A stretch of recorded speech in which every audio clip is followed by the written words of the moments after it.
prazer recebê-los para a nossa primeira mesa dessa sexta-feira, Luzes na Escuridão. Antes de começar, eu gostaria de fazer aquele convite carinhoso a quem está sentado aí atrás, a ocupar as primeiras fileiras. Vamos, por favor?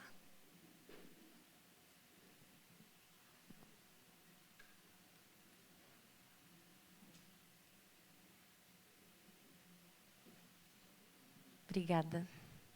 O projeto Luzes na Escuridão tem como objetivo divulgar as cavernas brasileiras através das lentes dos melhores fotógrafos de caverna do mundo, conscientizando, assim, o público sobre a importância de sua conservação. Foram realizadas 3 expedições, 2013, 2016 e 2019, e contaram com a participação de fotógrafos de 5 países: Estados Unidos, Suíça, França, Hungria e Espanha, além de 5 fotógrafos brasileiros. Antes de chamá-los ao palco, gostaria de fazer os nossos agradecimentos institucionais. Gostaria de agradecer à Prefeitura de Paraty, à Secretaria de Turismo, através da secretária Sandra, à Secretaria de Cultura, ao SESC, ao TREI de Paraty e à Casa da Cultura. Gostaria também de fazer o convite a todos a visitar as nossas exposições, que acontece aqui na Casa da Cultura. A exposição Mulheres do Mar, do Luciano Candizani, o Antônio Neto, que está com um estúdio de retratos aqui ao lado da entrada do café, a exposição Fotojornalismo e Democracia, do Evandro Teixeira, que acontece na Livraria das Marés, também uma de nossas parceiras, e a exposição Povo Brasileiro, de João Ripper, que acontece no SESC Santa Rita. Na quadra da matriz, nós temos a convocatória nas categorias Ensaios e Fotos Únicas, Selfies em Foto, com 25 selecionadas, Sebastião Salgado em Foco, Emílio Luisi com a exposição Um Italiano de Trás da Câmera e outras exposições que acontecem ali ao redor. E para contar sobre as aventuras vividas e as dificuldades em fotografar em ambientes extremos, gostaria de chamar ao palco Leda Zogby.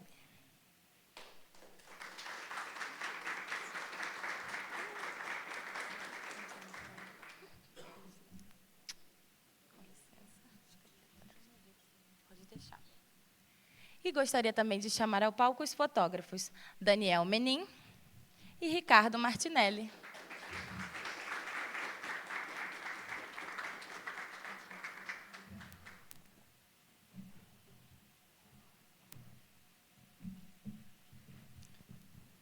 Bom dia a todos, é um prazer estar aqui com vocês e agradeço a presença de vocês, apesar do sol maravilhoso e das praias que tem aqui em Paraty, de vocês estarem aqui vindo interessados em fotos de caverna, né? Fotos cavernosas. Então, eu vou pedir para vocês colocarem lá a apresentação. Queria agradecer também demais o Giancarlo e toda a estrutura do Paraty em Foco, que nos deu essa abertura para mostrar um trabalho um pouquinho diferente do que vocês estão acostumados, né? A gente trabalha, então, tentando, viabilizando a divulgação de imagens de cavernas para promover a preservação desse patrimônio. Então, eu vou mostrar um pouquinho como é que começou o projeto e como é que as coisas foram evoluindo até a gente chegar nesse ponto onde nós estamos hoje. Então, o projeto na verdade, eu sou criadora do projeto e também com o Alan Kalux, que é meu coautor. Pode passar. Ah, não, eu que estou passando, gente. Espera aí. É assim, né? Ah, foi. Então, a gente vai falar de cavernas. No Brasil, nós temos 23 mil cavernas cadastradas, né, em todo o Brasil inteiro. Então, é só uma pequena parcela, acho que talvez nem 10% do que pode existir de cavernas no Brasil. Então, tem muita caverna, né?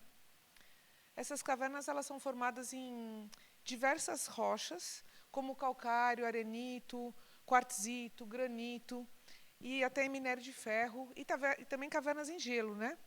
Em cada litologia, elas têm formas e características diferentes. E por que elas são tão importantes? Porque elas se formam nessas rochas e criam ambientes subterrâneos que tem um equilíbrio muito grande de temperatura, pressão, clima, não chove lá dentro. Então, elas se tornam museus naturais, e onde os vestígios, tanto da parte geológica quanto arqueológica, são preservados e são museus naturais. Depois eles podem ser estudados, tem uma série de ciências que estudam as cavernas. Então, aqui a gente está mostrando alguns animais cavernícolas, né? São os morcegos, que são os mais conhecidos. Existem mais de 100 espécies de morcegos no Brasil, dos quais 4 morcegos hematófagos, os que tomam sangue, os outros são frugívoros, carnívoros, insetívoros, tem diversos tipos de morcegos. Eles usam a caverna só para entrar, dormir, se reproduzir, mas eles saem para comer fora. Então, eles são extremamente importantes para trazer alimento para dentro da caverna, para alimentar os outros animais todos que vivem nas cavernas. Então, os morcegos são muito importantes para a cadeia alimentar que se forma dentro das cavernas. Temos também peixes, camarões transparentes, tem muitos tipos de animais cavernícolas. Desculpa. Ah, tá bom, não tem problema, eu gosto de escuridão, é comigo mesmo, escuridão.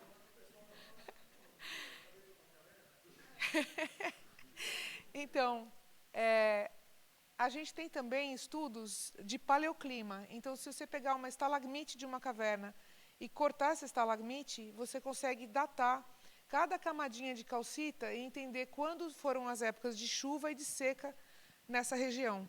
Então, a gente consegue saber qual foi, por exemplo, quando que a Amazônia foi mais úmida, mais seca. Você cruza isso com muitas outras informações para fazer as modelagens de clima futuro.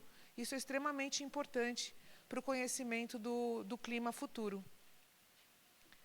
Então, existem também aspectos históricos, né? Isso são todas moedas e coisas que a gente encontra em cavernas, às vezes moedas muito antigas. E você tem uma parte também cultural e crianças que fazem, tem muitas escolas que fazem ações científicas dentro de cavernas para as crianças. Tem uma igreja, aqui é uma igreja lá em Bom Jesus da Lapa, na Bahia, onde tem uma igreja dentro da caverna, né? Tem muitas igrejas em cavernas. E quais são as ameaças, né? Então, são muitas ameaças que elas sofrem. Lixo, poluição por agrotóxicos, desmatamento e assoreamento dos rios e a mineração, que é um grande risco a mineração, porque é onde tem o poder econômico que o tempo todo está pressionando para destruir, para poder fazer ferro, para fazer cimento. Tudo isso impacta muito as cavernas. Então, a gente ficou se perguntando como proteger esse patrimônio, né? Então, a ideia que a gente teve em 2015 foi reunir os maiores fotógrafos de caverna do mundo, trazê-los para o Brasil e juntar com toda a equipe dos melhores fotógrafos de caverna brasileiros e fazer assim um levantamento das mais bonitas cavernas do Brasil e divulgar essas informações por livros, exposições e tal, e sensibilizar a opinião pública para tentar aumentar o conhecimento das pessoas sobre as cavernas, né? E assim promover a conservação das cavernas brasileiras. Foi assim que nasceu o projeto Luzes. Então, em 2016, a gente fez uma primeira expedição. Na verdade, a nossa primeira expedição era para ser a única, que a gente tinha ideia de fazer um livro, que depois acabou se multiplicando. Então, a gente trouxe um americano, Kevin Doney, o Philippe Rocher, o Michel da França, esses 2 franceses, a Miriam, suíça, e o Daniel, o Martinelli, que estão aqui comigo agora, e mais o Ataliba e o Marcelo André, que eram brasileiros. Então, nós fizemos uma enorme viagem de 5.500 quilômetros pelos estados de São Paulo, Minas Gerais,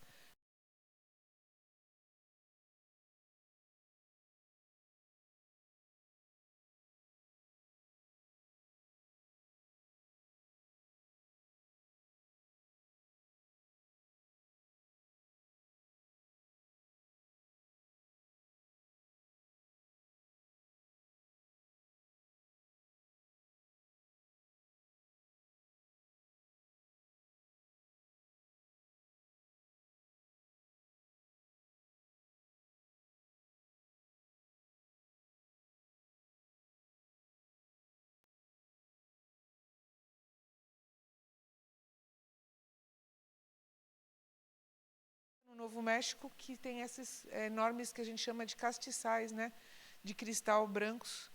E ele também foi o responsável desse livro, O Planeta Terra, dos cavernas do planeta Terra, né, que tinha terra, ar, mar, e ele estava dentro. Cavernas foi responsabilidade dele, de uma produção da BBC. Então, o Philippe Crochet é um outro geólogo. Vocês podem ver que todos eles acabam entrando da geologia ou da biologia para começar na fotografia. Algumas exceções, né? Como o nosso amigo que é dentista aqui, que é fotógrafo e dentista. Então, ele é hidrogeólogo, ele também está desde os anos 70, e ele fez expedições, ele fotografa cavernas, mas também vulcões, desertos, natureza, mas ele é muito mais cavernas do que o resto. Né? E ele já fez, ele e a esposa, a Ani é a modelo dele, titular, né? Eles já fizeram, passaram pelo mundo todo, já produziram diversos livros, e ele veio também nessa primeira expedição. O Michel Rendar, além dele ter ido também para a Lechuguilla, que é essa caverna, considerada a caverna das mais bonitas do mundo, ele é um dos especialistas de 3D. Então, nós temos das expedições vídeos 3D das 3 expedições também, que é muito interessante, porque dá uma impressão de você estar dentro realmente da caverna. Né? A Miriam Widmer, sou eu ali, ó. Olha a cara da morte aqui.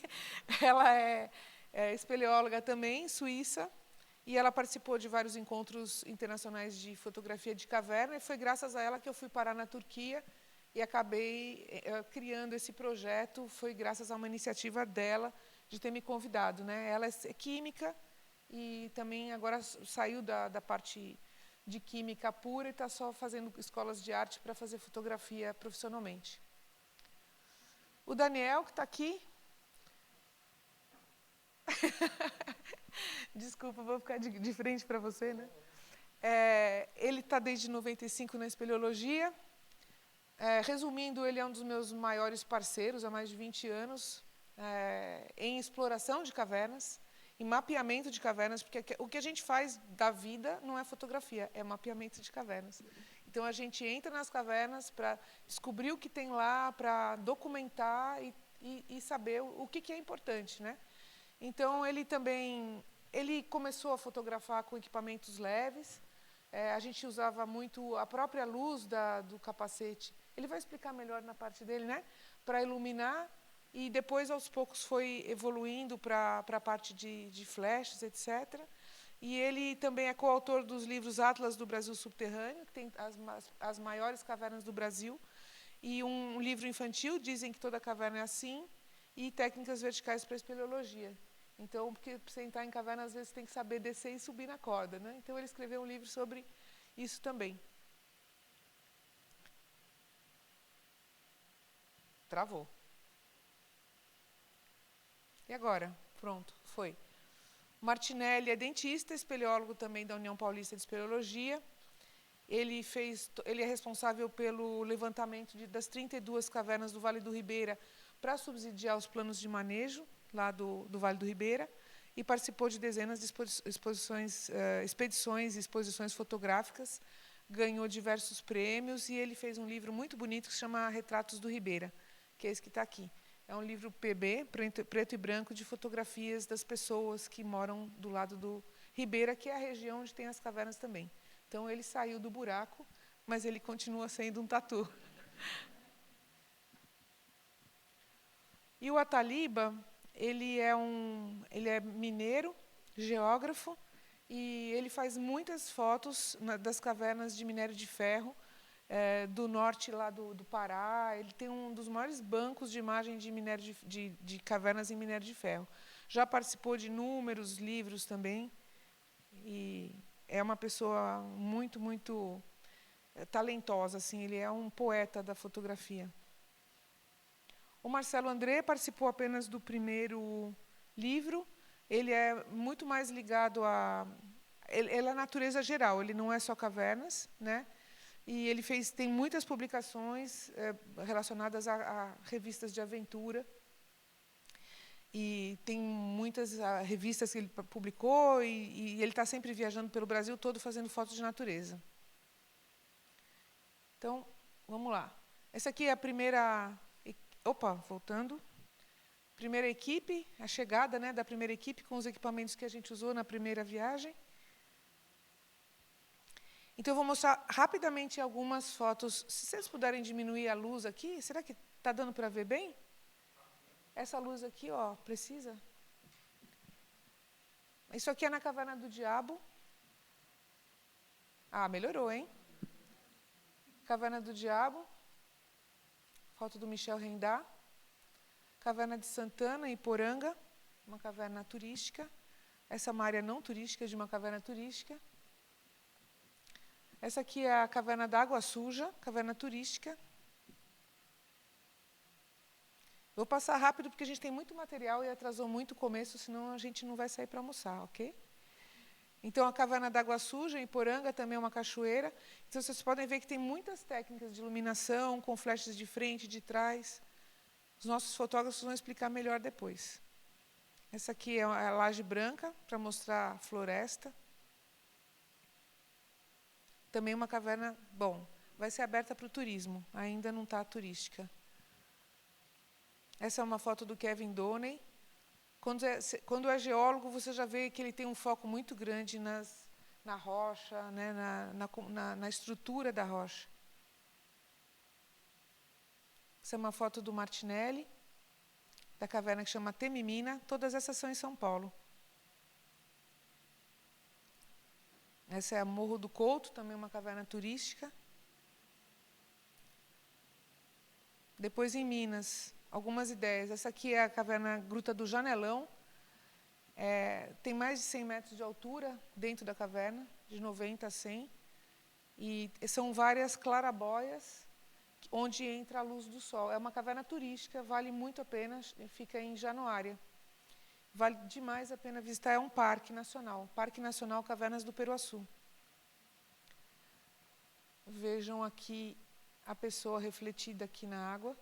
E esse espeleotema é uma estalactite que tem 26 metros de comprimento, só para vocês terem noção do tamanho. Isso aqui é uma área escura da caverna que não está aberta para o turismo. Essa é uma caverna que se chama Bonita, que fica bem pertinho lá do janelão. Essa é uma foto do Daniel. Daí, Goiás, uma foto do Martinelli. Isso é um raio de sol, que acabou fazendo um backflash para ele fantástico.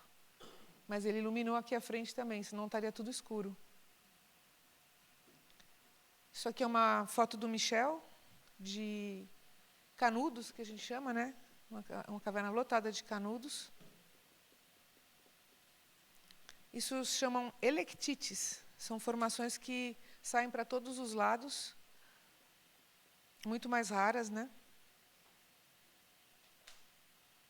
Essa é do Daniel também. Isso são cones que se formam embaixo d'água. Foi tudo feito embaixo de um lago. E esse lago secou. Ok. Philippe Rocher, São Domingos, Bahia. Esses são cristais de gipsita. Outra foto bem original. E aqui é a caverna da Pratinha, do Philippe Rocher. Aqui vocês podem ver a perna dele e o formato da rocha. Uma foto da Miriam Widmer. Foto do Daniel com a água correndo. Aqui vocês podem ver essa caverna, chama Brejões. É gigantesca, os volumes internos são enormes. Lapa Doce, em Iraquara. Aqui, poucas fotos do making of, só para mostrar que foi muita terra, caminho de terra, a gente andou mais de 1.000 quilômetros de terra, furou pneu, perderam placa de carro, foi bastante agitado. Milhares de mosquitos, animais diversos. A gente se diverte muito, gente, não é só tortura não, viu? É divertidíssimo. Tanto é que todo mundo quer voltar sempre, né? Então, aqui, todo o pessoal, né, boias para fazer aquelas fotos em cavernas com água. Isso aqui é no restaurante. Aqui são os apoiadores da primeira expedição. E o que a gente conseguiu fazer? O livro Luzes na Escuridão, o primeiro volume, que a gente lançou na Livraria Cultura, na França, na Austrália também. A gente fez uma apresentação em Belo Horizonte, ficou no Museu das Minas e do Metal 20 dias, em uma exposição virtual. Saiu na mídia internacional e nacional também. E partimos para a segunda expedição. Desculpa a correria, mas o tempo está curto, né? Então, foram os mesmos fotógrafos. O Marcelo André e o Michel Rendar não participaram da segunda. Entraram o Victor Ferrer, o Chaba e o Marcelo Krause na segunda expedição. Opa, volta. Então, o Victor, ele é um cara, o maior especialista das cavernas do Mediterrâneo. Ele publicou 24 livros, se não me engano, 24 livros sobre as cavernas todo o Mediterrâneo, e ele é especialista em 3D também. O Chaba é um húngaro, ele é o cara responsável pelo governo da Hungria, de toda a gestão das cavernas da Hungria, e ele também é especializado em 3D. O Marcelo Krause é um mergulhador, ele fez vários livros de natureza, de Pantanal, de aves e tal, e ele é mergulhador de caverna. Então, a gente chamou ele porque a gente ia para uma região que tem muita caverna subaquática. Então, essa aqui, vocês já viram que aumentou a equipe, né? O time aumentou, e esse equipamento todo que a gente usou, inclusive drone, tem um drone voando aqui. Cadê ele? Aqui, ó.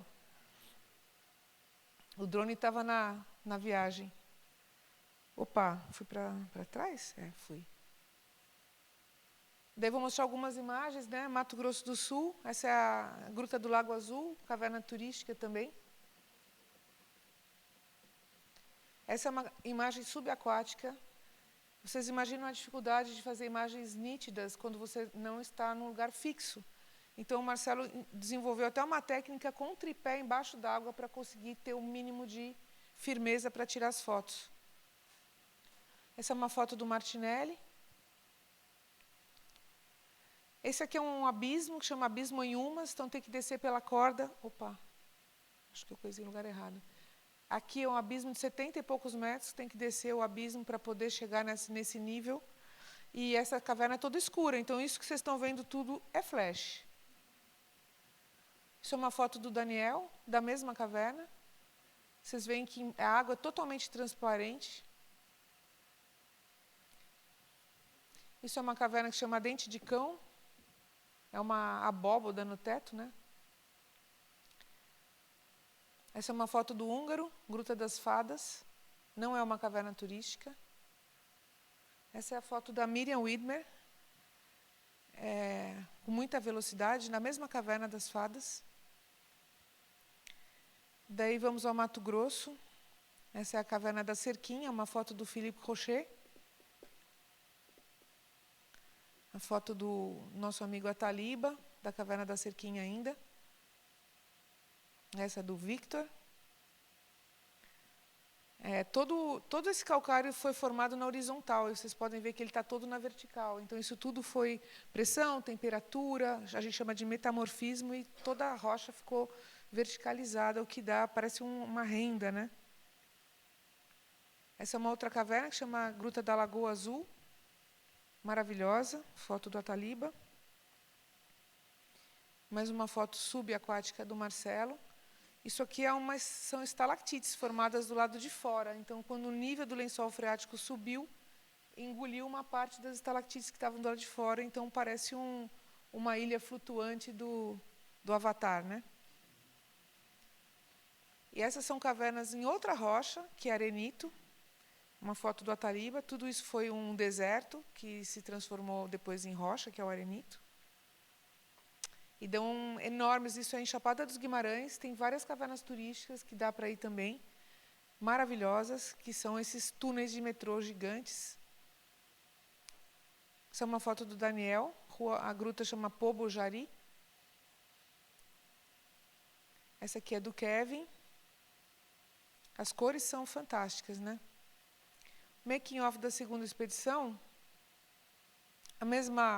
a gente o tempo todo tem que organizar para os fotógrafos não estarem todos juntos na mesma caverna, então uma luz de um fotógrafo atrapalha o outro, então a gente tem que fazer toda uma gestão logística de onde vai mandar cada fotógrafo, né? Roupa para lavar, cilindro para encher, todos os dias é uma corrida contra o tempo para conseguir dar conta de fazer tudo. Eles adoraram a comida no Brasil, né? Porque aqui a gente come bem pra caramba. E a gente se divertiu muito também. Ó, rodeio, piscina de bolinha, a gente sempre, na segunda expedição, a gente já teve muito mais tempo de fazer flutuação, fazer outras coisas além de trabalhar, né? A gente recebeu vários apoios e foi uma dificuldade muito grande de conseguir patrocínio, porque foi bem no meio da pandemia. A nossa expedição foi em 2019 e o livro saiu em 2021, porque estava bem no meio da pandemia a história toda, mas a gente recebeu muitos apoios. E a gente conseguiu fazer, então, o segundo livro, que a gente lançou em São Paulo, Belo Horizonte. A gente teve várias publicações na revista Spelunca, que a Spelunca é a maior revista de cavernas do mundo, né, da França. E a gente fez inúmeras lives, que a gente publicou e fez muita mídia, realmente foi virtual por causa da pandemia. A terceira expedição foram os mesmos fotógrafos, só não participou o Marcelo Krause, e a gente começou em Manaus, pegou uma parte aqui de cavernas no norte de Manaus, depois a gente foi para Santarém, viemos para Rurópolis, e depois para Monte Alegre, pegou outro avião, chegou aqui em Carajás, para as cavernas de minério de ferro, e depois a gente pegou um trem até São Luís. Então, a gente terminou o nosso trajeto em São Luís, começou em Manaus. Aqui é o time todo da terceira expedição. Vou mostrar para vocês rapidamente o making of. A gente levou os gringos para verem os índios, eles adoraram. E a gente andou de barco, a gente fez muita coisa, né? Aqui é o boto cor-de-rosa. E tem árvores gigantescas e aqui tirando fotos de cristais no teto também, tudo é muito complicado. Muitos instrumentos líticos encontrados em cavernas, em proximidades de cavernas que ainda não foram estudados.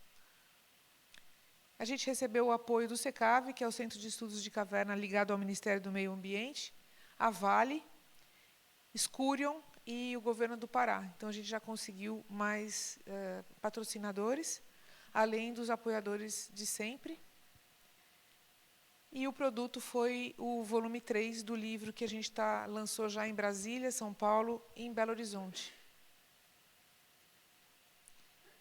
E esse é o Jossi, que é o chefe do SECAV, e ele levou para o Lula o livro, que acaba sendo um impacto maior, porque deu para a Marina Silva também, eles têm que ter consciência dessa dificuldade que a gente tem com relação às cavernas, né?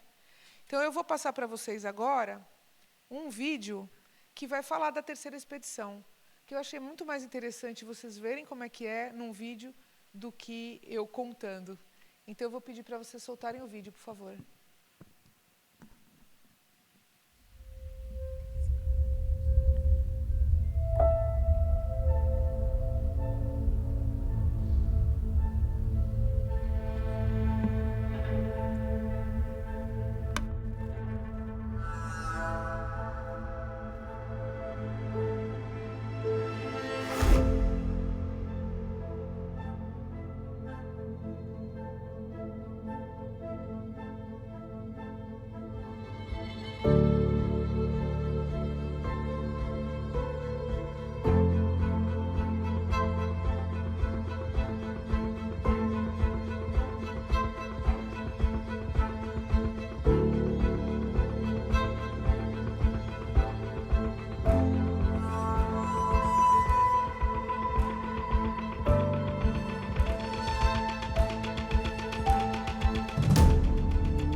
O projeto Luzes na Escuridão, ele surgiu da ideia de trazermos alguns dos melhores fotógrafos de caverna do mundo para, juntamente com os fotógrafos brasileiros, registrarem as nossas cavernas do Brasil e com esse material, que a gente possa divulgar esse material e assim promover a preservação e a conservação dessas cavernas.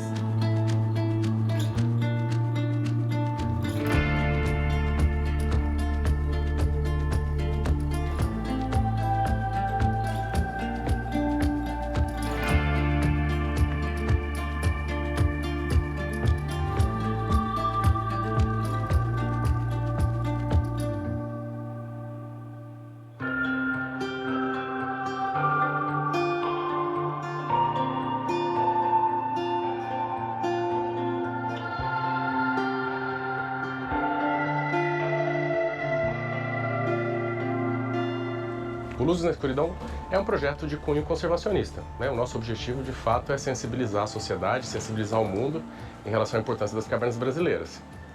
Mas ele também é, obviamente, um livro de arte, né? Então, a ideia nossa nessa terceira edição foi trazer um pouco de cor para ele, né? Justamente num dos biomas mais biodiversos do mundo. Esse foi o nosso pano de fundo, a Amazônia.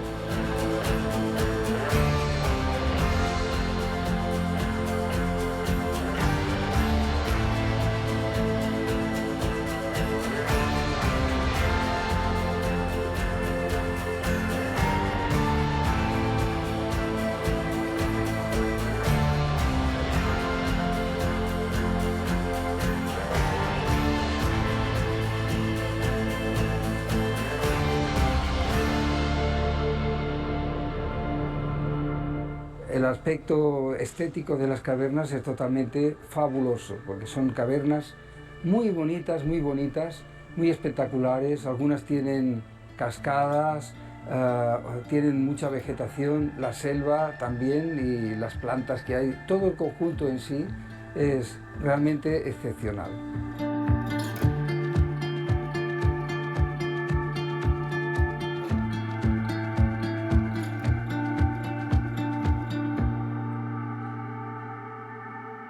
The Amazon forest, the jungles and forests and even the farmland of the Amazon is every imaginable color of green and full of life. Really, I've been in a lot of places that are full of life, but this place is more full of life than anywhere in the world.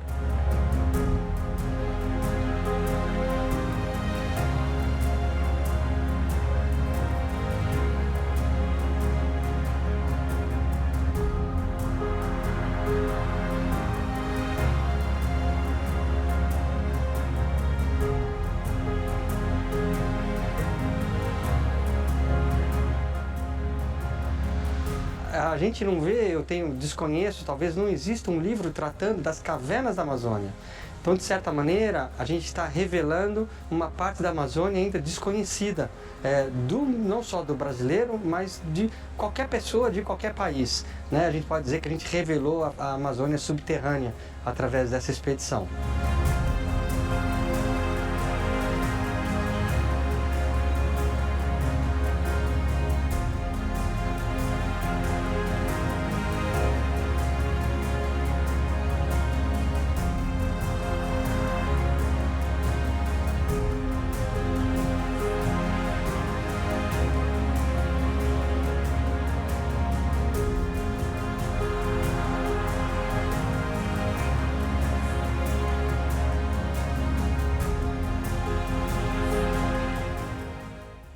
Eh bien, l'Amazonie pour moi, pour nous, je dois dire, a été une grosse découverte, quelque chose d'extraordinaire, que je ne pouvais pas imaginer avant, parce que quand on regarde la carte, on voit un petit trait bleu qui est le fleuve Amazone, mais jamais j'aurais imaginé que ce petit trait bleu serait aussi grand que la mer. Alors découvrir des grottes dans un nouveau pays, parce que je dis un pays pour l'Amazonie, parce qu'à l'échelle de la France, c'est effectivement quelque chose de très grand et toujours quelque chose de très excitant pour nous. Ça nous permet de voir de nouvelles cavités, des types de formations qu'on ne connaissait pas.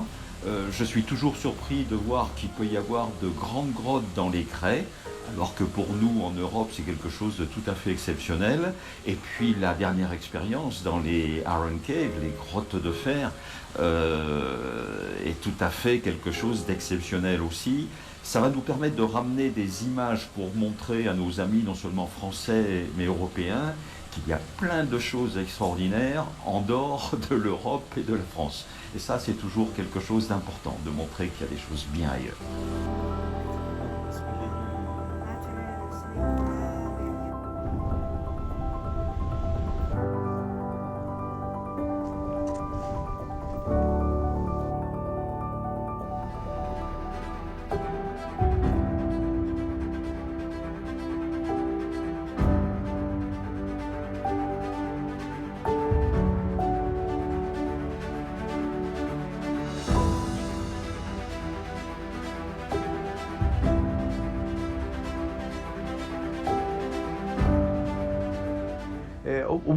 Uma coisa importante da gente destacar é que é a importância arqueológica de grande parte dessas cavernas. Tanto na região de Manaus como Rurópolis, você tem um conjunto de intervenções, né, artísticas, né, ou seja por forma de pinturas ou picoteamento, a técnica do picoteamento.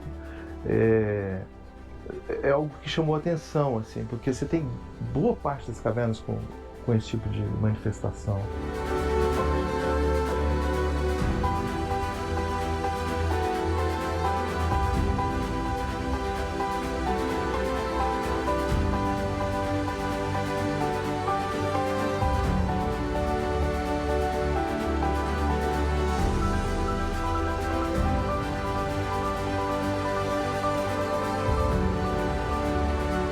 Como é uma região totalmente nova para mim, foi surpreendente. Eu imaginava que a gente teria cavernas com volumes menores, e eu me surpreendi. A gente tinha cavernas grandes, cavernas importantes, condizentes inclusive com a grandiosidade da Amazônia. O objetivo, né, eu acredito que o pano de fundo são as fotografias, mas acho que sempre precisa existir a questão humana e de contato com as pessoas, né, de você trocar ideias, trocar experiências. Isso é sempre muito importante.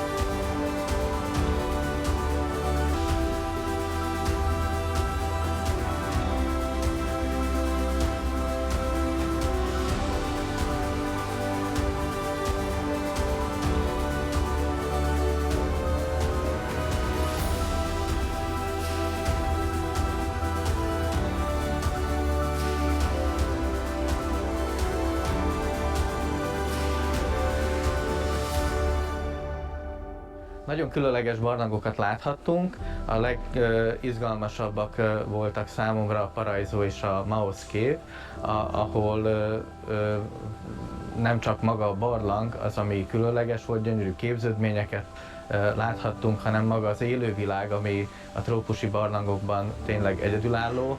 Például láthattunk kajmánokat, rengeteg denevért, rengeteg pókot, kígyót, sok mindent, ami az európai barlangokban nem fordul elő, úgyhogy valóban egy feledhetetlen élmény volt számunkra.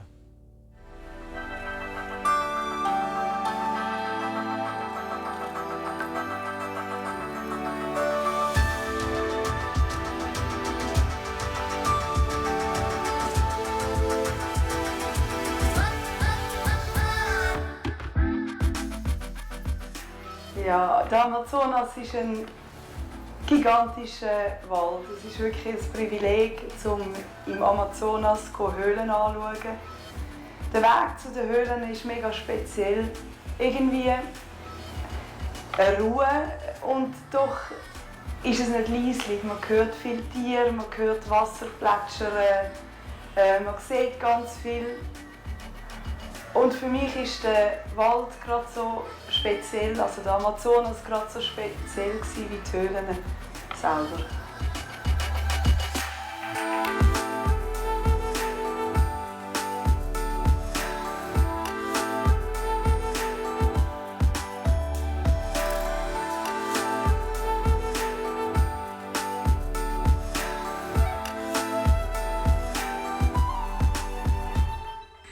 Alles gut, Maud.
Alô, alô?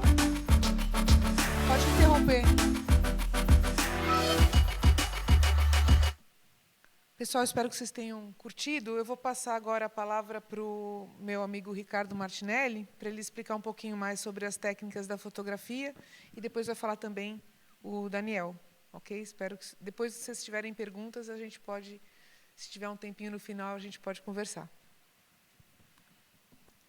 Bom, ótima tarde já, né? Já passou do meio-dia. Ótima tarde a todos.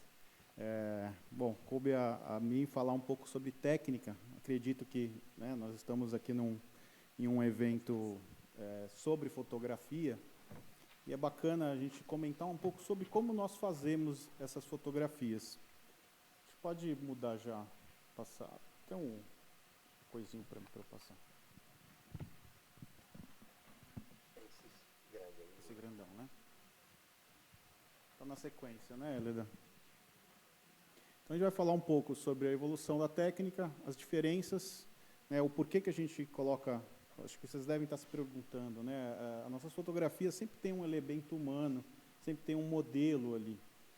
Isso difere um pouco, às vezes, da fotografia artística, às vezes um street photography, ou uma fotografia que a gente faz de ocasião, em algum momento importante. E a nossa fotografia, ela sempre tem esse elemento humano, a gente compõe com um modelo. Vou comentar um pouco sobre isso. Falar sobre iluminação, como um pouco da evolução também da iluminação e a maneira com que a gente distribui essa luz na caverna. Vou tentar fazer uma brincadeira com vocês, que a gente vai fazer uma fotografia de caverna aqui, vamos tentar.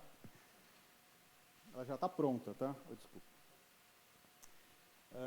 O que a gente usa de equipamento, né, a logística, que isso é uma das coisas mais críticas na fotografia de caverna. A composição, vocês vão perceber também que existe muito da fotografia geral na fotografia de caverna.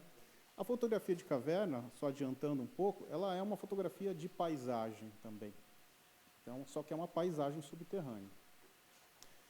Alguma coisa sobre o entorno, as regiões são muito interessantes também. E no final um vídeo sobre pós-tratamento.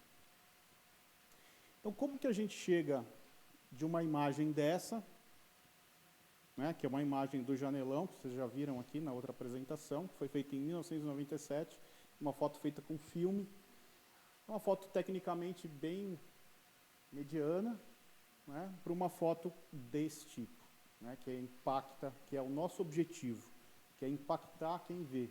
E aí vem toda aquela carga que a Leda comentou, né, o objetivo que o Alan também falou no vídeo, que é despertar nas pessoas o senso de preservação.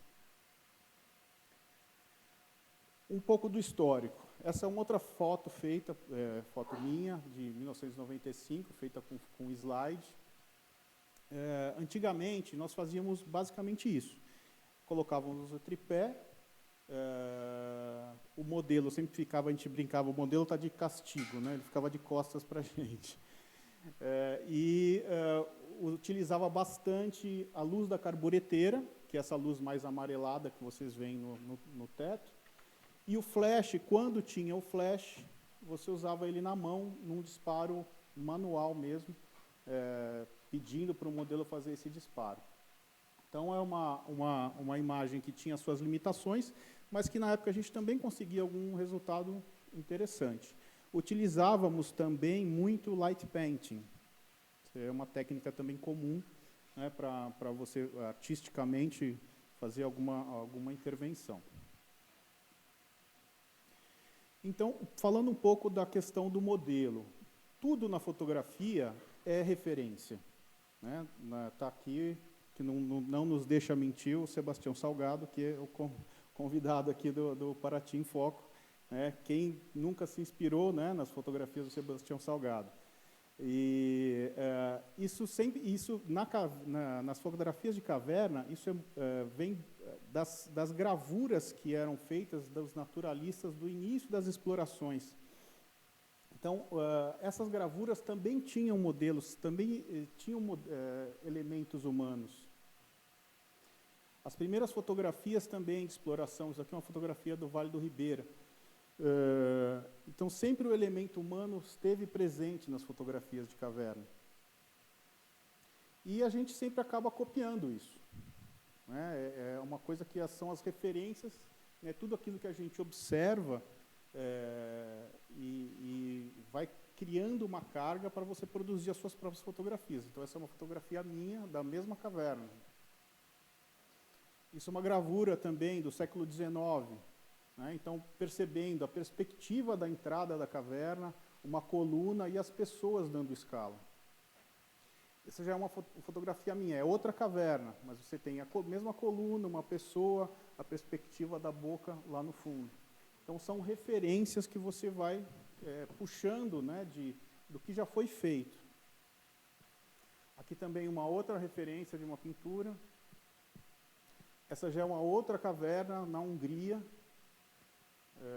que nós fomos num meeting de fotografia na Hungria esse ano. Então, você vê uma formação, um modelo, a gente vai puxando isso como as referências.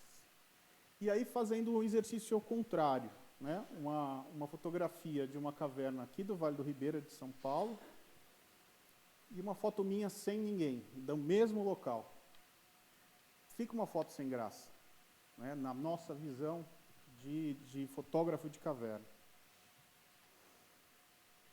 Mais um exercício que eu queria fazer com vocês. Uma foto. Vocês já viram uma foto parecida desse local aqui, a Leda mostrou.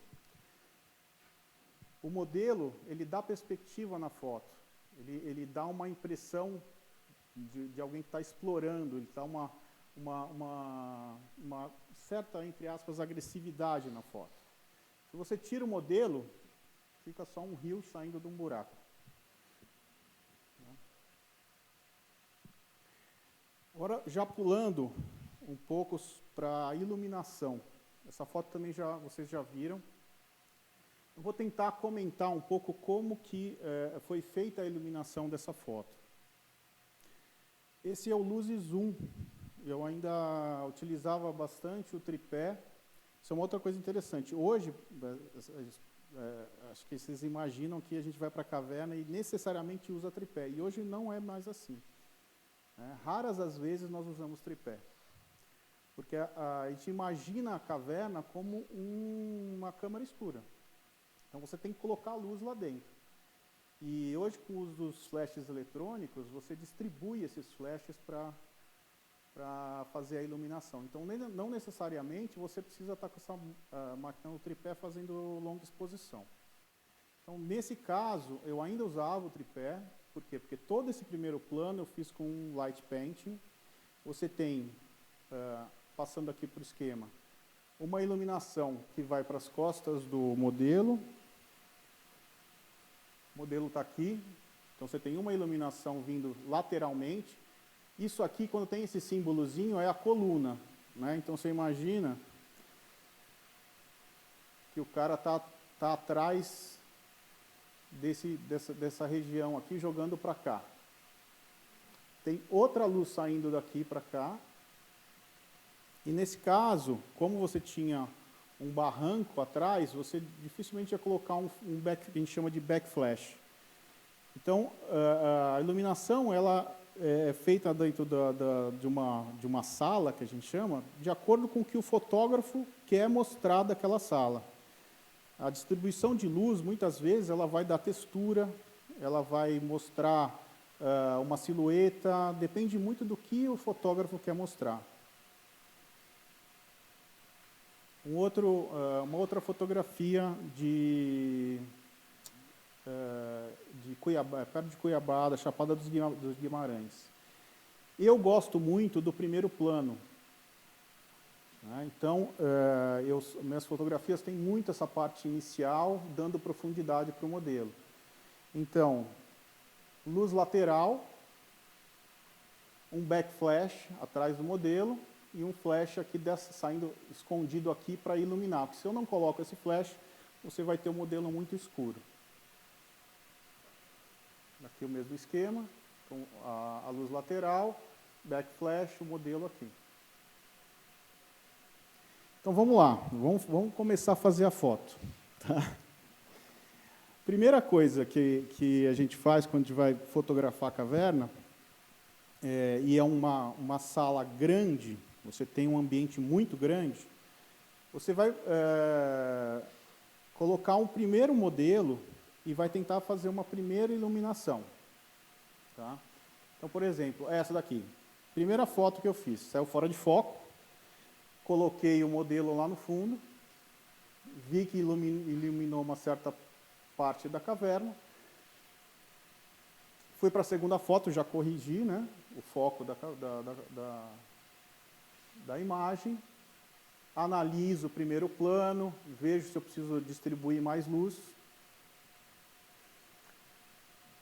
Tentei colocar um segundo modelo aqui. Então, aí você já, se você não tiver equipamento suficiente, vai complicando um pouquinho, porque você tem um backflash aqui, outro backflash aqui, você vai ter provavelmente iluminação para o teto, de um lado, do outro, você precisa ter uma quantidade razoável de fontes de luz para conseguir iluminar bem.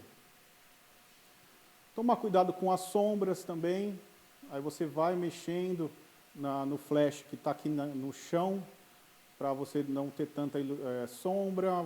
Aí você vai trabalhando com a luz até você chegar no resultado que você quer. Tentativas, um flash não dispara, isso acontece muito. Olha como o modelo fica apagado. Tentativa, sai ali uma sombra. Isso acontece bastante.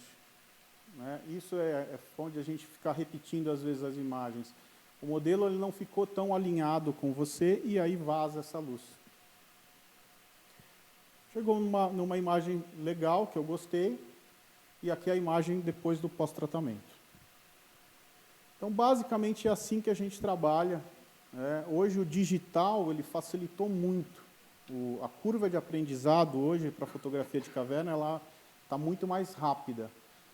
Antigamente, você ia para a caverna com um rolo, 2 rolos de filme, e só depois de uma semana, 15 dias, é que você ia saber o que realmente você tinha de resultado ali. Aqui é um pouco do equipamento que a gente utiliza. Na verdade, isso é o equipamento total que eu levei para a expedição, não necessariamente você leva tudo isso para dentro da caverna. Você depende muito do que você vai fotografar. Né, se você gosta, por exemplo, de fotografar grandes salões, você precisa de mais equipamento. Se você vai buscar mais detalhes, macrofotografia, a gente vai falar um pouquinho de assunto, você tem que tentar otimizar esse equipamento para o que você está pensando em fotografar. Lógico que na expedição, você contava com a ajuda de pessoas para carregar equipamento. Só que também você precisa ter todo um cuidado de acondicionar esse equipamento. Então, não é só jogar isso dentro das mochilas, porque são equipamentos sensíveis. Então, dá para perceber aqui os flashes, um flash mais potente, de 600 watts. Aqui os disparadores, né, baterias, os carregadores que ficam, né, funcionando depois a noite inteira para carregar nossas baterias. Então, e hoje a gente está tentando migrar bastante tudo para bateria de lítio. né, para você não precisar ficar produzindo lixo, né, e baterias e pilhas, né, descartáveis. Os cases são muito usados em fotografia de caverna, então a marca mais conhecida e mais confiável é a Pelican, mas existem marcas nacionais também que podem ser usadas, disparadores e aí uma infinidade de equipamentos. Um pouquinho sobre composição, eu falei, a gente traz da fotografia convencional para a fotografia de caverna, então regra dos terços, né, assim, a gente usa bastante em fotografia de caverna. Proporção áurea também, né, uma maneira de você deixar mais confortável, aquilo que a gente estava conversando até antes do início da palestra, né, a leitura dessa foto, ela fica mais confortável.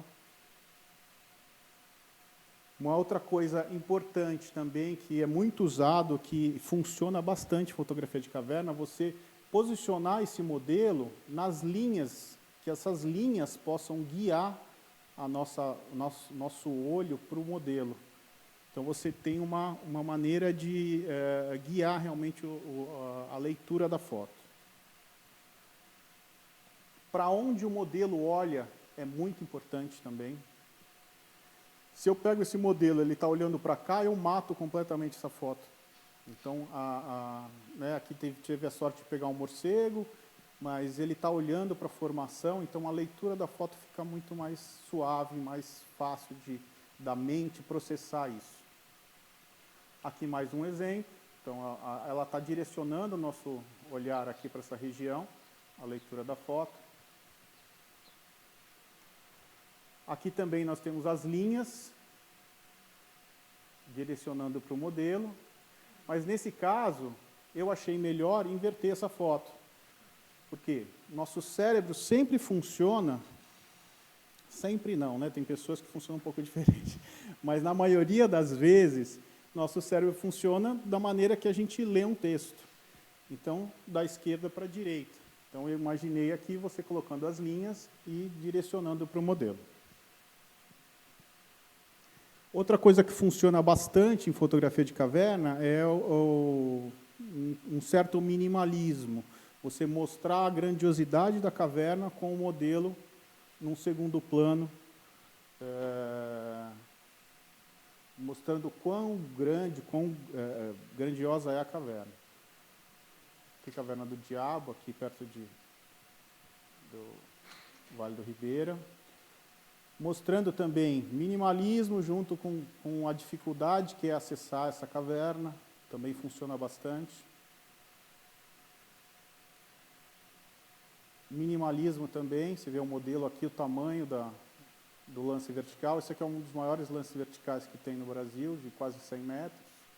Esse é o tamanhinho do modelo, né? Tem uma ampliação dessa parte da foto. Então,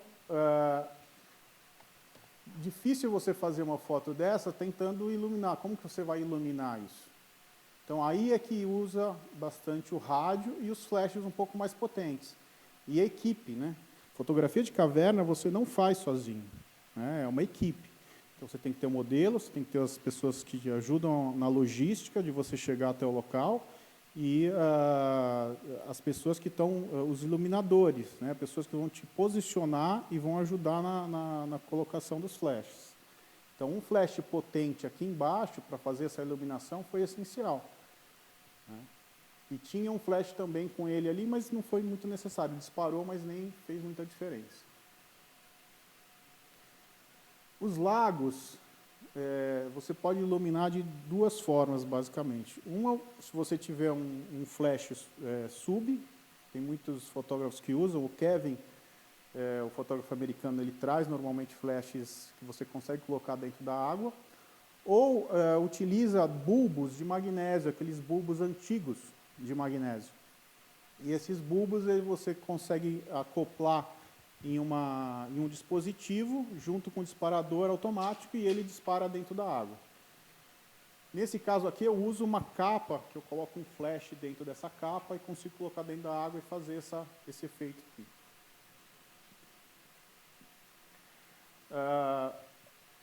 Situações de exploração também funciona, né, fotografia de caverna. Lógico, você monta todo um esquema e espera os caras virem rastejando e você acaba fazendo a foto. Macrofotografia, para quem gosta, é um prato cheio, tem muita vida, formações, tem uma série de situações que podem ser abordadas. Para vocês verem, né, ácaros em cima de um bicho que já é estranho, com ácaros pequenininhos. E ainda com o bicho prenho, né? Não sei como. Dualidades funcionam bastante. Então, né, um modelo junto com a imagem. Aqui também, né, mostrando primeiro plano, segundo plano desfocado. Sempre essa questão homem, natureza. Então, isso é uma coisa que eu uso bastante também. E quando você tem aqui a importância do modelo, né? Quando você tem uma caverna, que é uma caverna de minério de ferro, que você praticamente não tem formações, você precisa usar a iluminação bem, distribuição boa de flashes, para você mostrar como é a caverna. E o modelo, sem o modelo aqui, essa foto seria realmente praticamente imprestável. E que eu faço bastante também, o que eu gosto de fazer é contextualizar. Né? Você tem uma foto de uma caverna, você tenta fazer a foto da melhor forma possível dessa caverna, e você mostra aonde ela está inserida. Isso é importantíssimo. Então, da boca daquela caverna, praticamente você tinha essa vista da Amazônia. Então, mostrar e colocar isso próximo faz sentido para mim. As regiões de caverna são regiões muito interessantes para a fotografia, muito interessantes. Então, próximo ali daquela gruta do Janelão, que vocês já viram várias imagens aqui, é muito próxima do Rio São Francisco. E ali você tem, putz, eu acordava cedo, a Leda sabe, né? Eu estava de madrugada, antes de ir para a caverna, eu ia lá fotografar e voltava. Então, você tem situações que você encontra, né, que são muito interessantes. A Índia da Amazônia, que também essa imagem a gente já passou aqui, então, a oportunidade que você está tendo ali de estar naquela região, você tem que aproveitar. Quem gosta de fotografia vai aproveitar com todas as situações. Aqui agora, só para finalizar, eu queria comentar essa foto, e eu vou passar um vídeo de pós-tratamento. Primeiro, um breve comentário. Existem algumas situações que você precisa fazer união de fotos. Por algumas razões. A principal é você não ter uma lente wide muito, assim, com uma correção de perspectiva muito boa. Seriam as lentes mais caras. Então, na espeleologia, a gente normalmente usa grande angular, né, eu gosto muito de usar uma 14, para esse tipo de foto é uma 14-2.8. Mas, se eu uso essa 14 para todo esse ambiente, eu vou ter muita distorção. Então, eu fecho para um 24 e faço duas fotos, inclusive fazendo dois tipos de iluminação. E aí, depois, eu faço a união dessas imagens. Isso é muito utilizado, por quê? Porque aí você mostra as estruturas geológicas sem distorção. Então, algo lógico, se você tiver uma lente muito boa, que não gere distorção, é melhor. Mas se você não tiver, dá para fazer também. E depois tem uma outra foto também que eu vou mostrar o pós-tratamento, mas é direto no mesmo vídeo. Pode passar, Leda.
Alô, alô? Alô? Vocês estão ouvindo aqui? Não, né? Alô. Bom, não, é isso. É isso. Acho que agora eu passo a palavra para o Daniel para fazer o encerramento e comentar sobre as imagens que ele fez durante as expedições. Ah, esse aqui, pronto. Pronto. Tá aqui, tá funcionando também, né? Vai nesse que é melhor, ó. Bom, boa tarde. Boa tarde, né? Ou bom dia. Já é boa tarde.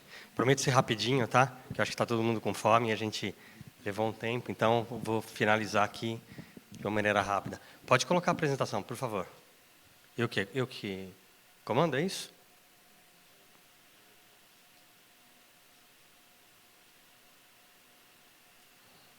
Então, acho que a Leda deu um panorama geral das expedições e do projeto, né? O Martinelli falou sobre técnica.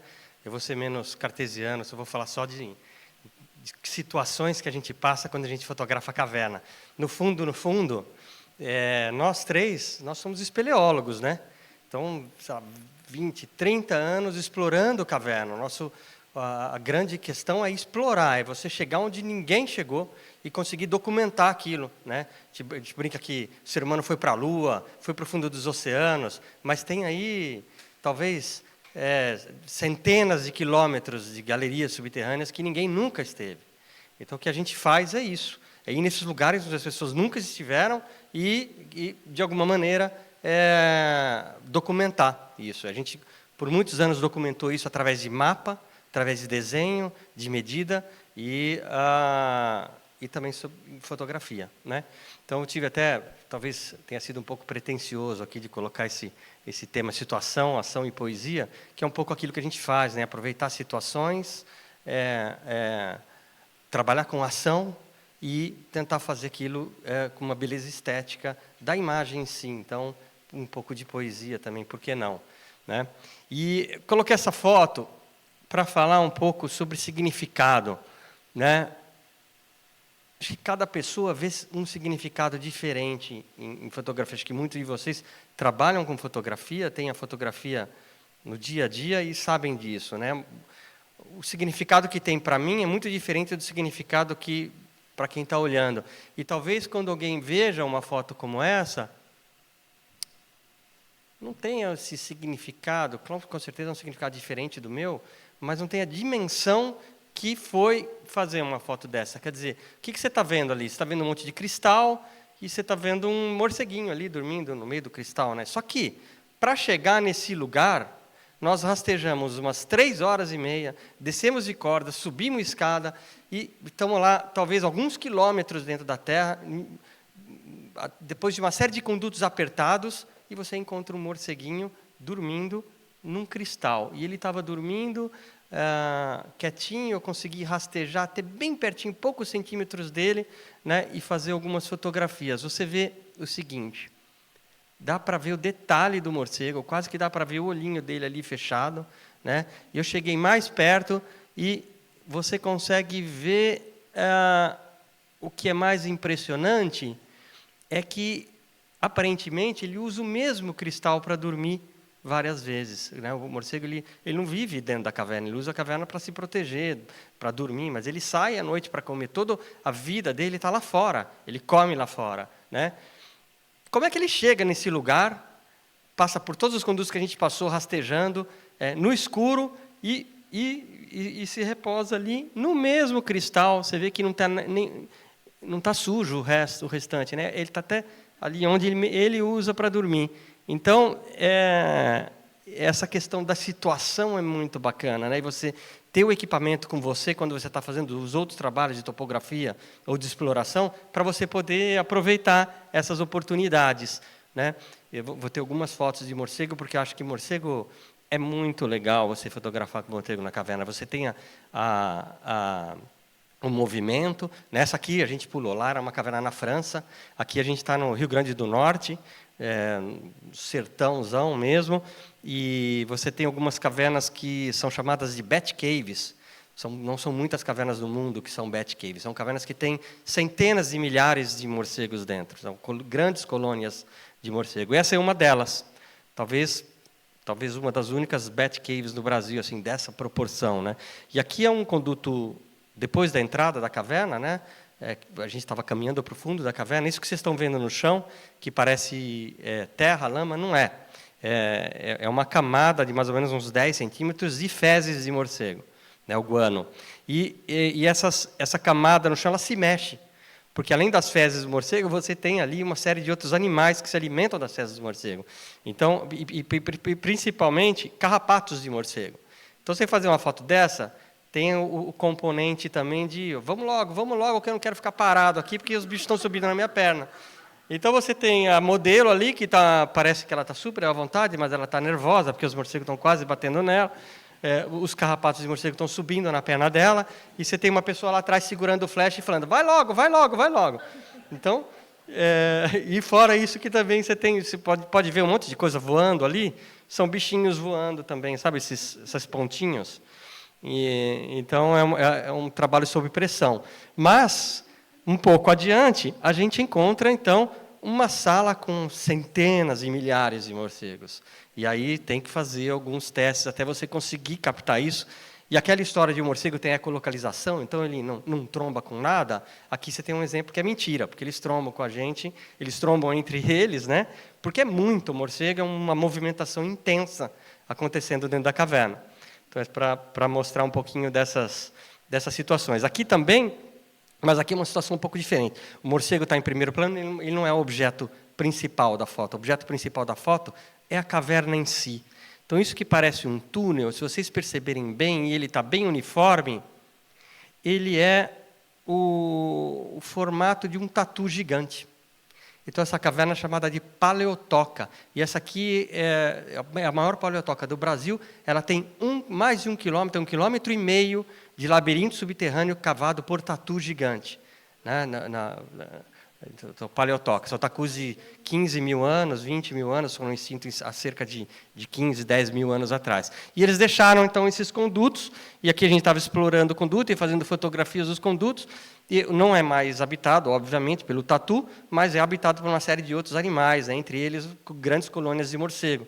Então, a gente está lá explorando e tem os morcegos passando entre nós, disputando espaço ali dentro daqueles condutos pequenos. E é bacana que alguns lugares dessas paleotocas eram ali onde o tatu fazia a volta, né? Então, onde ele manobrava. Então, além do conduto, você tem salas maiores que eles usavam para fazer a volta. Travou aqui, vamos ver se vai... Ops, não está indo para frente, enfim. Então, eles usavam para fazer a volta. Então, a gente também pode fazer a volta nesses condutos. E a gente fez alguns registros para mostrar, então, esses ambientes. Eu gosto também de fotografar a situação. Então, essa aqui é uma outra caverna, também lá na Amazônia. A Leda mostrou algumas fotos na apresentação dela e no vídeo também. E nem sempre é aquela aguinha limpa, maravilhosa, azulzinha, transparente. Às vezes é uma água cheia de cocô de morcego, com morcegos boiando mortos ali também, porque caíram na água, não conseguiram sair. E aqui, no caso, a gente, além disso tudo, e do odor da água, tinha ainda um jacaré do lado da pessoa. Então, tentei captar ali um pouco da situação, né?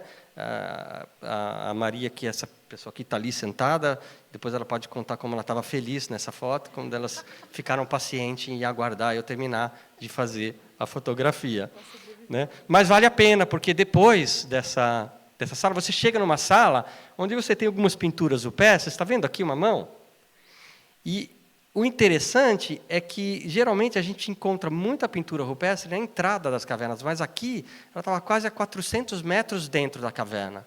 Então, a pintura que foi feita, talvez, há 5, 10 mil anos atrás, numa época em que a Amazônia era muito povoada, e que os carinhas exploraram a caverna e entraram ali com tocha, 350 metros para dentro, para fazer as pinturas lá dentro. Então, para mostrar um pouco dessa situação. Então, a ação, a oportunidade, o ineditismo, essas fotos foram feitas durante trabalhos de exploração e topografia, então tem a situação da exploração, né? Aqui, na quarta maior caverna do Brasil, a Gruta do Padre, é uma caverna de 20 quilômetros, né? Desses 20 quilômetros, metade disso você faz em boia, remando num conduto de rio, em alguns lugares profundos. E aqui a gente estava na caverna, quando a gente pegou uma enchente na caverna. Então a gente teve que lidar ali com a água onde era tranquila, né? Quando a gente estava entrando. Nesse momento eram águas turbulentas, então é um perigo você também cair nessa água turbulenta. Então a gente fez algumas fotografias, porque eu estava com equipamento de fotografia, né, no momento. Aqui também, em algumas passagens, né, você vê que ela está com a boia. Tá? Então, essa questão do ineditismo... Deixa eu passar o slide, não está passando. Enfim, tem que apontar para lá. Aqui não é uma grande foto, uma foto já antiga, mas ela tem uma representatividade importante, porque é o único registro desses lugares debaixo da terra. Quer dizer, essa é uma caverna considerada a caverna mais violenta do Brasil. Ela é o rio de maior volume, de maior vazão subterrânea do Brasil. Ela tem ali seus, talvez 8 quilômetros, um pouco mais, de rio, de corredeiras e cachoeiras. Então, o Martinelli participou das primeiras explorações dessa caverna. Foi encontrada uma entrada por cima, por onde o rio entra, e uma entrada lá embaixo, 8 quilômetros depois, né? E uma expedição com exploradores, em 1999, atravessou essa caverna. Depois, nunca mais ninguém atravessou, porque é praticamente um caminho só de ida, porque você não consegue voltar contra a correnteza, né? Então, em 2017, nós fizemos mais uma expedição franco-brasileira, com exploradores da França e do Brasil, e a gente fez uma segunda travessia. E nessa segunda travessia eu consegui fazer algumas fotografias desse lugar. Não está mudando. Vamos lá. Então, eu consegui fazer algumas fotografias. Por exemplo, aqui, você desce de corda, você pega essa água turbulenta e não tem como voltar mais. É um caminho só de ida e você tem que encontrar a saída do outro lado. Então, são os únicos registros... pode mudar, por favor, não sei se eu que estou mudando.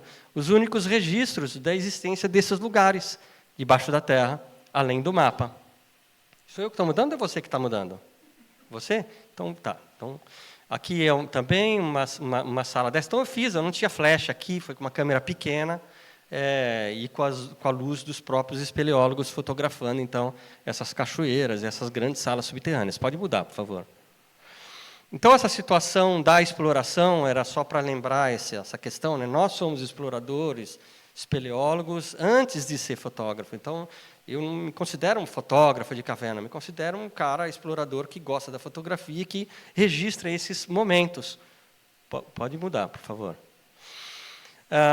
E alguns desses momentos são bem extremos, né? Então, aqui a gente tem um abismo. E como é que eu faço essa fotografia? Estou pendurado numa corda, eu praticamente não tenho comunicação com as outras pessoas, tem uma pessoa no meio do caminho, pendurada, uma cachoeira, eu tenho pouca visibilidade, eu não consigo conversar direito com as pessoas, todo equipamento tem que estar amarrado, tem que estar conectado comigo para não cair, e eu tenho 2 pessoas lá embaixo, 40 metros lá embaixo, segurando flash, com iluminação. Então, como é que eu me comunico com elas, né? Então, é um trabalho em equipe, e a equipe tem que estar num bom entrosamento, né? Pode passar. E da mesma maneira que a gente pega o amplo, o contexto, a gente também busca o detalhe, né? Já que as cavernas são formadas pela água e tudo isso que a gente vê, as estalactites, são formadas pela água. Pode passar, por favor. E parou de funcionar a coisa. Então, pode ir passando. Eu trouxe algumas fotos desses detalhes, né, da precipitação mineral, e realmente em alguns lugares que parece que a gente visita florestas de cristais, né, debaixo da terra, e com o explorador ali também descobrindo aquele lugar, né, e documentando aquele lugar. Eu gosto de fotografar também muito ciência. Então, participo de alguns grupos de pesquisa conectados, espera só um pouquinho, associados a projetos de pesquisa acadêmica. Essa aqui é uma pesquisa de geoquímica, então são pesquisadores fazendo coleta debaixo da terra, então também gosto de levar o equipamento fotográfico e fotografar essas situações. Pode passar. Aqui a gente tem uma sala em uma expedição de mapeamento do clima do passado, uma expedição paleoclimática. E esse aqui é um dos principais pesquisadores do Brasil em clima, e ele está descobrindo uma sala na maior caverna do Brasil, a Toca da Boa Vista, que ela tem 114 quilômetros de galeria, fica localizado na região semiárida do Brasil, que chove poucos dias por ano. Só que aqui você descobre em uma sala, se vocês perceberem, você tem as cicatrizes de diferentes épocas climáticas ao longo de toda a sala. Quer dizer, olha a parede, o teto, as estalactites aqui, que elas cresceram numa época climática, depois elas tiveram aqui diferentes níveis e que foram deixando, essas informações foram ficando registradas, né? Pode passar. Então, você tem esse aqui, é um outro pesquisador chinês, de uma universidade da China, que trabalha em parceria com a Universidade de São Paulo, e aqui a gente estava justamente fazendo algumas coletas desses materiais, que depois são levados para o laboratório, são datados, e você consegue ter um mapeamento do clima da Terra até os últimos 800 mil anos. Então, como se você tivesse ali um pendrive dentro da caverna, registrando as chuvas todos os dias, e você hoje consegue baixar aquele pendrive e ter esse clima mapeado. Pode passar. Então, aqui são esses trabalhos de científicos, né? Pode passar, pode passar. Isso ajuda a explicar, muitas vezes, a ocupação humana também. Então, a ocupação humana fica no Centro-Oeste, a ocupação humana no Brasil, em geral, ela pode ser mapeada com base nas cavernas. Isso aqui é um trabalho que a gente estava fazendo no Peruaçu, também de coleta de espeleotema, e, de repente, a gente se deparou com um pote guardado ali numa das salas, a poucos metros de uma passarela turística, porque era uma caverna turística, né? Então, é para ilustrar um pouco isso.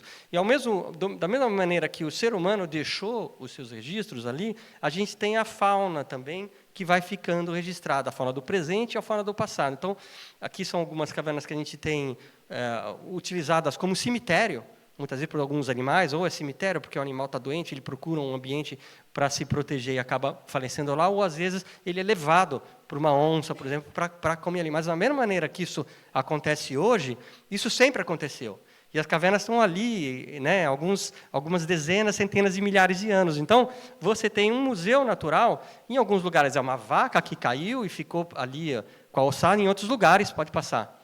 É um preguiça gigante, que foi carregado por uma grande enchente, depois daquela caverna lá, o sedimento foi sendo levado embora, e você fica ali com a arcada dentária, fica ali com a espinha dorsal, ou então, às vezes, com uma ossada inteira, né, um fóssil inteiro de um preguiça gigante, de um tigre, dente de sabre, né, e de outros animais que viviam, que já foram extintos. Né? A gente está falando aqui do Pleistoceno superior, 80 até 10 mil anos atrás, mais ou menos. Pode passar. E, por fim, então, a gente tenta fazer esse registro disso tudo, da morfologia, dos aspectos cênicos, né, da gênese, da transformação da caverna, trazendo um pouco da beleza disso tudo também. Pode passar. Então, eu gosto muito de representar não só a ação, não só o movimento, né, mas também esses aspectos da formação da caverna, né, de como ela foi formada, os desmoronamentos, o que aconteceu ao longo do tempo, né, nessa caverna, trazendo o movimento da exploração do espeleólogo e da descoberta. Né, pode passar. Fazendo algumas brincadeiras também, né, com água, porque quando você está fotografando aqui fora, né, o principal insumo é a luz. Mas quando você não tem luz nenhuma, absolutamente nenhuma, então você abre um universo de possibilidades para você brincar com luz e com os outros elementos. E claro que isso é feito, né, em conjunto, porque não é uma foto que você faz sozinho. Sozinho é impossível fotografar uma caverna. Você precisa de uma equipe trabalhando, e você precisa, como a gente, né, já falou, de bastante entrosamento dessa equipe. Pode passar. E trazendo um pouco da poesia também, né, da simples beleza estética, desse trabalho de exploração e da beleza estética da caverna em si. Então, por isso que eu coloquei como situação, ação e poesia. Pronto, é isso que eu trouxe. Acho que a gente tem alguns minutinhos ainda de bate-papo, né? Ou talvez não, mas então, era isso. Tempo...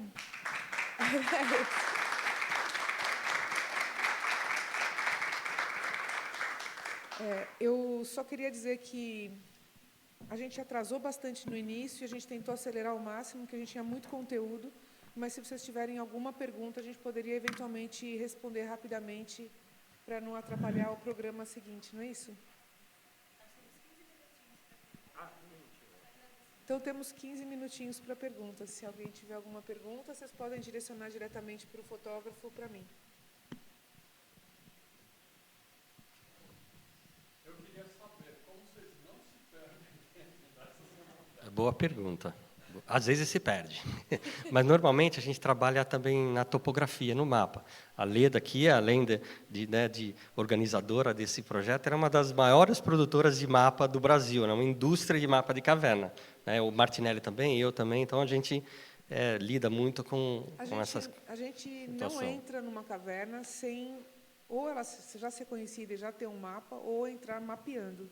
Então, a gente não entra numa caverna que nunca... A não ser que vocês, quando a gente era mais jovem e mais irresponsável, a gente fez isso. Mas mesmo assim, por exemplo, aquela foto que eu mostrei da Toca da Boa Vista, a maior caverna do Brasil, você entra na caverna com um atlas, um livro, porque são 115 quilômetros de galerias.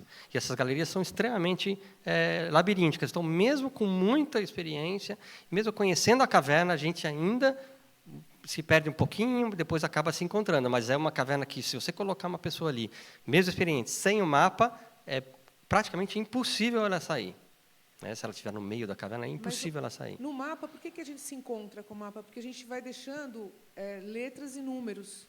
Então, a gente vai fazendo a topografia e vai numerando e colocando na parede. Então, a gente tem um desenho que tem aquele mesmo número, e esse número está colado na parede da caverna. Então, a gente vai procurando uma base topográfica, encontra a base, e daí procura no mapa e descobre onde você está. Então, tudo como se fosse um guia de São Paulo, que tem as ruas e tem os nomes, né? Então, a gente coloca um símbolozinho, porque senão realmente é impossível você se encontrar. Posso fazer também um comentário? Pode, vai.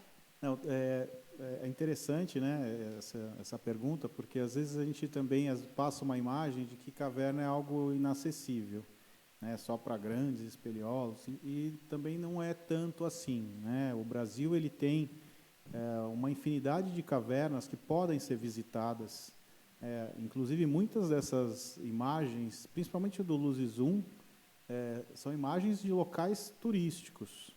Então, são locais onde existe estrutura para visitação, né, e eu acho que conhecer cavernas é algo que marca a pessoa para sempre.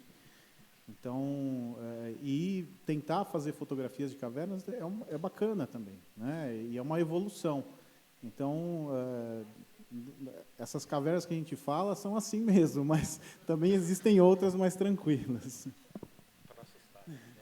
O Daniel assusta e o Martinelli tranquiliza. Nós temos um equilíbrio. É isso.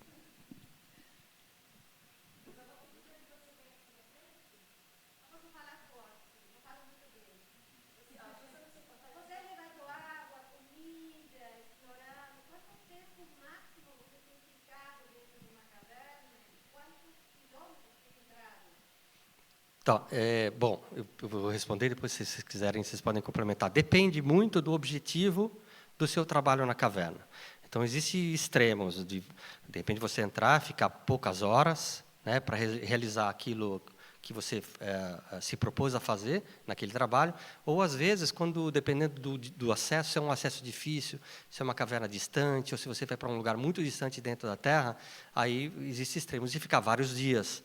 Nós já ficamos, por exemplo, 7 dias dentro de uma caverna, sem sair, mapeando 24 quilômetros de galerias. Então, por quê? Porque até chegar na caverna é difícil, depois dentro da caverna é difícil, então praticamente você não dá para fazer um trabalho de ir e voltar no mesmo dia, né? Eu vou complementar. 99,9% das vezes a gente vai e volta no mesmo dia. Então, a gente vai porque a gente está levando flash, a gente está levando, sei lá, a nossa iluminação precisa ser recarregada. Então, ela dura 20 horas, mais ou menos, a gente leva baterias reservas, então a gente tem que levar a água suficiente para aquela atividade, a comida suficiente, isso tudo tem que estar dentro de uma mochila e a gente tem que estar explorando com aquela mochila. Então, geralmente, a gente entra, trabalha e sai. Então, às vezes, a gente pode acampar um dia ou 2 dias e tal, mas, principalmente expedição fotográfica, tem que sair, porque você não consegue ter iluminação, carga de flash, bateria suficiente para ficar muitos e muitos dias lá dentro, a não ser que você leve muitos carregadores com muito equipamento, mas daí não acontece, a gente sai e volta. Antigamente, acho que isso para fotografia é perfeito, é isso mesmo, né? Não tem como, a não ser que você tenha uma quantidade muito grande de baterias extras, se consiga, mas normalmente isso é inviável. Mas essa questão das explorações, realmente, em casos de a gente ficar 7 dias dentro de uma caverna, são raros, né, como você falou, mas antigamente isso era um pouquinho mais facilitado, porque nós usávamos o carbureto, né, que é aquela luz amarela que eu falei. Então, você carregava o carbureto e aí não era a pilha que ia acabar da sua lanterna. Então, isso facilitava bastante, né? A autonomia que você tinha dentro da caverna era maior. Hoje em dia, com o eletrônico, você precisa ter muita bateria sobressalente, porque a sua vida está na mão da sua lanterna. Se você ficar sem luz, você não sai da caverna. Pode ser a caverna mais fácil que existe, mas você não sai. Por isso que existem redundâncias, né? A gente tem o equipamento de iluminação na cabeça, tem uma lanterna, tem outra de emergência, porque isso é realmente crítico dentro da exploração e fotografia. Temos uma última pergunta? Podemos finalizar? Muito obrigada. Nós agradecemos a presença de todos vocês, viu? Eu vou mostrar para vocês só os livros para vocês verem como é. E hoje à noite, às 19 horas, a gente vai fazer o lançamento do 3º volume do Luzes na Livraria das Marés. Então, vocês estão todos convidados, a gente vai fazer um lançamento lá. Vou mostrar aqui. Aliás, se vocês quiserem vir...